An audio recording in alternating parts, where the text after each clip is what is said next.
علیکم به همه دوستای عزیز برادرایی که امروز ما را میشنوند.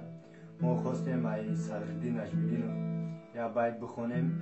التماس همه شما خواهش میکنیم که در کامنتاریا یا که پروتیف یگان حقارت نکنین، یگان گپی گنده نزنین.